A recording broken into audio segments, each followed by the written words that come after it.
안녕하세요. 하늘스루기의 임모상 목사입니다. 성경에 나타난 하나님의 이름들 함께 살펴보고 있습니다. 우리가 하나님의 이름을 알아야 하는 것은 성경에 나타난 하나님의 이름들이 하나님의 성품과 하나님의 본질, 하나님이 어떤 분이신가 그것을 잘 설명해 주고 있기 때문에 그렇습니다.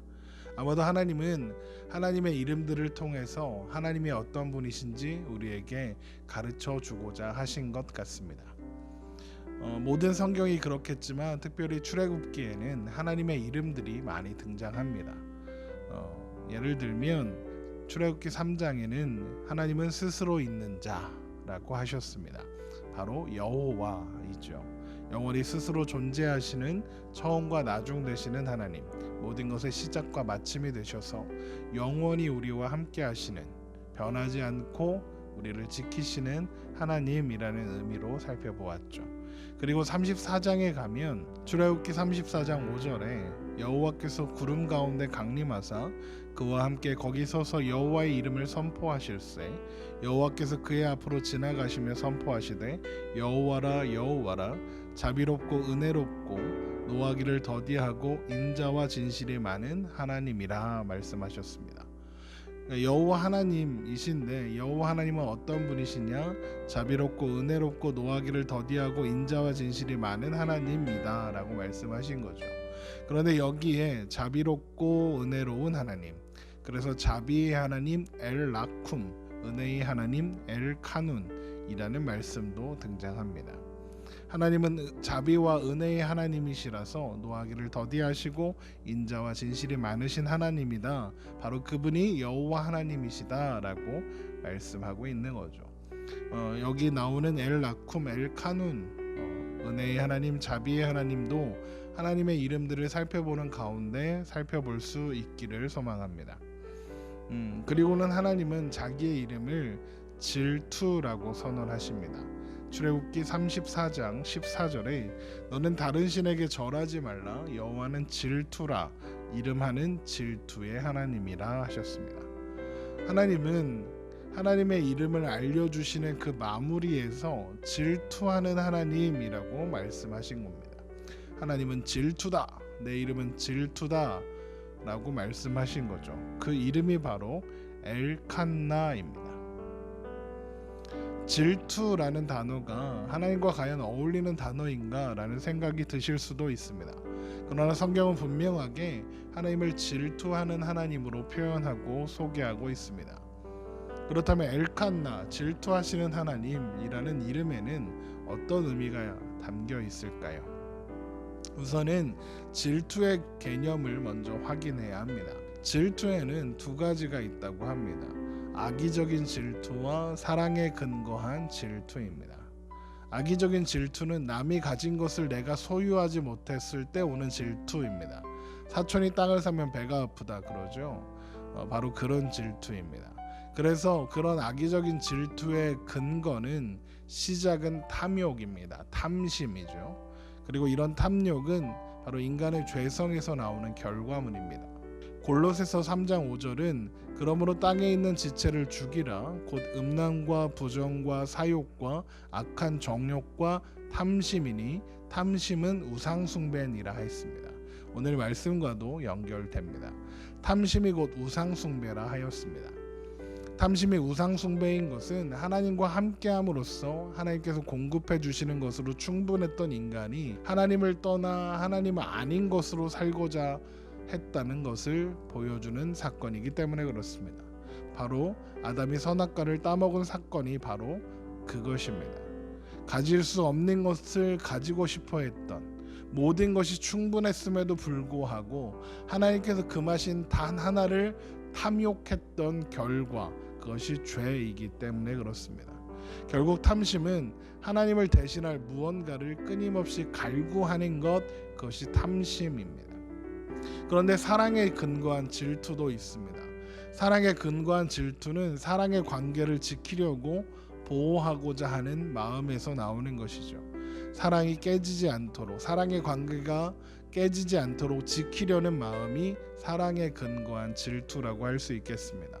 마치 사랑하는 부부가 어느 한쪽이 지나가는 사람을 보면서 한눈을 팔며 옆구리를 쿡 찔러서 딴 데 보지 말고 지금 나와 함께하는 이 관계를, 이 시간을 더 집중할 것을 요구하는 것 같은 마음이죠. 물론 사람 간의 감정은 집착이 되어서 상대방을 소유하려고까지 되면 그것 또한 탐심이 될 수 있습니다. 물론 하나님의 사랑은 그것과는 좀 다르겠죠. 완전한 비유는 아닐 것 같습니다. 어쨌든 성경이 말하는 하나님의 질투라는 것은 바로 사랑에 근거한 질투라는 것입니다. 그러니까 엘칸나, 질투하시는 하나님은 하나님의 백성들을 향한 하나님의 언약을 사랑으로서 지키고자 하시는 하나님의 마음이 드러나는 이름인 것입니다. 성경은 하나님과 하나님의 백성들 간의 관계를 혼인관계, 결혼관계로 표현하고 있습니다. 그래서 하나님은 하나님을 버리고 다른 신들, 우상을 섬기는 일을 간음이라 말씀하시기도 하셨습니다. 결국 질투하시는 하나님이라는 것은 하나님의 백성들의 우상 숭배와 관련되어 등장하는 이름입니다. 아까 골로새서 3장에 있는 말씀처럼 하나님 아닌 것으로 살아가고자 하는 마음, 하나님이 아닌 다른 것으로 만족하려는 마음, 탐심, 곧 우상 숭배인 것입니다. 에스겔서 8장 3절은 이렇게 기록합니다. 그가 손 같은 것을 펴서 내 머리털 한 모습을 잡으며 주의 영이 나를 들어 천지 사이로 올리시고 하나님의 환상 가운데 나를 이끌어 예루살렘으로 가서 안뜰로 들어가는 북향한 문에 이르니 거기에는 질투의 우상 곧 질투를 일어나게 하는 우상의 자리가 있는 곳이라 하였습니다. 우상을 하나님이 질투의 우상 곧 질투를 일어나게 하는 우상이라고까지 말씀하시는 겁니다. 그러니까 하나님의 질투는 하나님께서 사랑하신, 하나님께서 구속하신 사람들을 향한 독점적인 소유권을 주장하시는 것입니다. 나 외에 다른 신을 섬기지 마라. 내가 너희를 구원한 하나님이다. 내가 너희를 사랑한 하나님이다 라고 말씀하시는 거죠. 성경에 말하는 하나님이 우리를 향해 가지시는 목적이 세 가지 있다고 할 수 있습니다. 첫 번째는 죄를 심판하시는 것입니다. 죄를 심판하심으로써 하나님의 공의를 드러내시는 것, 이것이 첫 번째 하나님의 목적이죠. 그런데 이것이 하나님의 목적이라면 죄인인 인간은 그 누구도 구원받을 수 없습니다. 그 죄의 영향에서 아무도 스스로 벗어날 수 없기 때문에 그렇습니다. 그러나 하나님은 하나님께서 택하신 백성들을 속량하시고 구속하시길 원하셨습니다. 이것이 하나님의 두 번째 목적입니다. 죄 가운데 심판받아 사망밖에는 받을 것이 없었던 자들 중에 하나님은 자기 백성을 선택하시고 구속하셔서 하나님의 자녀들로, 하나님의 백성으로 삼아 주시는 것입니다.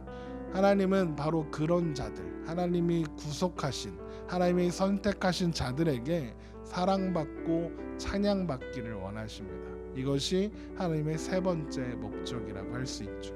이사야 43장 7절입니다. 내 이름으로 불려지는 모든 자 곧 내가 내 영광을 위하여 창조한 자를 오게 하라. 그를 내가 지었고 그를 내가 만들었느니라.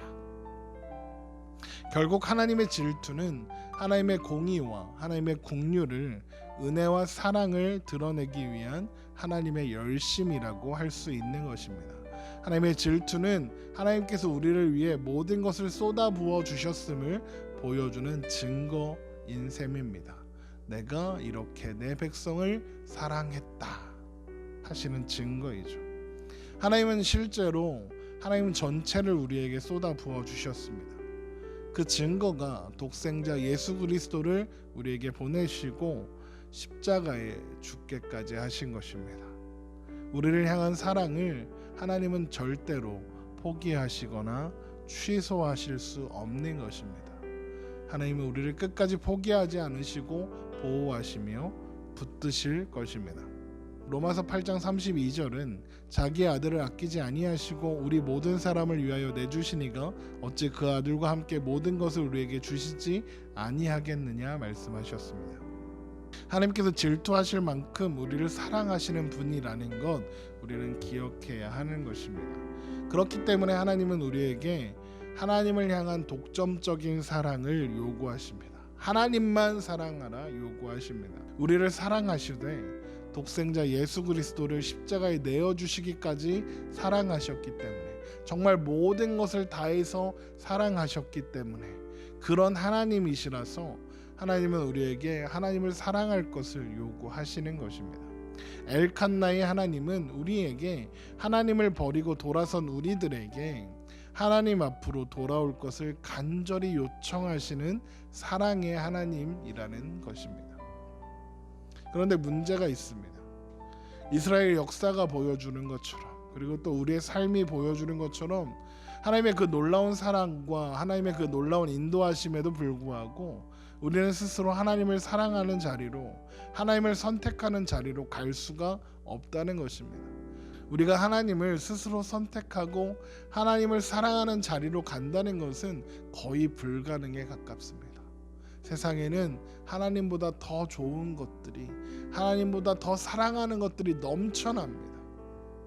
그래서 하나님은 우리에게 새로운 약속, 새 언약을 주셔야 했습니다.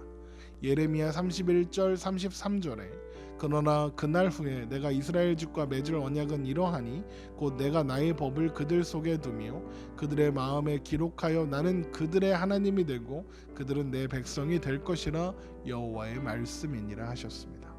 하나님의 새 언약과 옛 언약은 그 내용은 동일합니다. 나는 그들의 하나님이 되고 그들은 내 백성이 될 것이라. 이것이 언약의 내용입니다. 그러면 옛 언약과 새 언약의 차이는 무엇일까요? 바로 그 언약이 이루어지는 방법이 다릅니다. 옛 언약은 하나님의 백성들에게 율법을 요구하고 율법을 통과하여 하나님의 백성이 될 것을 요구받았습니다. 그러나 스스로 그 율법을 완성할 수 있는 사람은 아무도 없다는 것이 증명되었죠.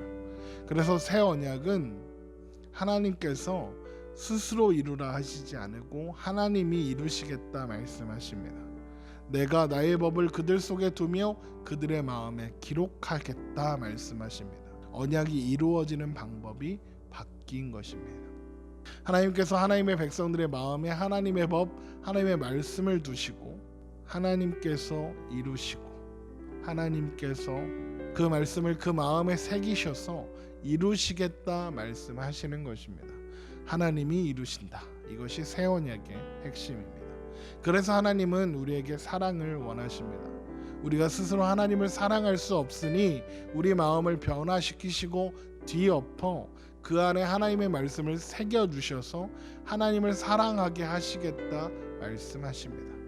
디도서 2장 14절에 그가 우리를 대신하여 자신을 주심은 모든 불법에서 우리를 속량하시고 우리를 깨끗하게 하사 선한 일을 열심히 하는 자기 백성이 되게 하려 하심이라. 되게 하려 하심이라 하셨습니다. 하나님의 사랑이 우리를 사로잡아, 하나님의 열심이 우리를 사로잡아 하나님을 사랑하는 열심을 드러내는 자리까지 데려가신다는 말씀입니다. 결국 그 자리까지 데리고 가시고야 마시겠다. 이것이 바로 엘칸나의 하나님입니다. 하나님을 사랑하지 않고는 버틸 수 없을 때까지 사랑으로 채우시겠다는 말씀, 그것이 엘칸나, 질투하는 하나님이십니다. 내 이름은 엘칸나다. 내 이름은 질투다. 나는 너를 향한 사랑을 포기할 수 없다. 나는 너를 질투한다. 나는 너를 그만큼 기다리고 있다. 그러니까 빨리 이리로 와서 나와 함께 하자. 너는 나와 함께 해야만 살 수 있는 존재란다 라고 말씀하시는 것입니다. 우리가 하나님의 이름을 배우는 것 또한 하나님의 마음을 알고 하나님의 사랑을 알아 하나님을 더 사랑하기 위한 과정이라고도 할 수 있겠죠. 여러분, 우리를 질투하기까지 사랑하신다는 그 하나님의 부르심 앞에 온전히 서게 되는 우리가 되기를 소망합니다.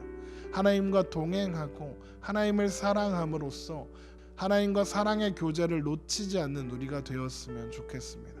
그 일을 위해서 하나님은 최선을 다하여 그 모든 것을 내어주시기까지 우리를 사랑하시고 그리고 우리의 사랑을 받아내시고야 마실 것입니다. 그렇다면 그 사랑 앞에 빨리 굴복하고 그 사랑 앞으로 얼른 돌아가는 편이 훨씬 나을 것입니다. 하나님은 모든 수단을 동원하여 우리의 사랑을 받아내실 테니까요.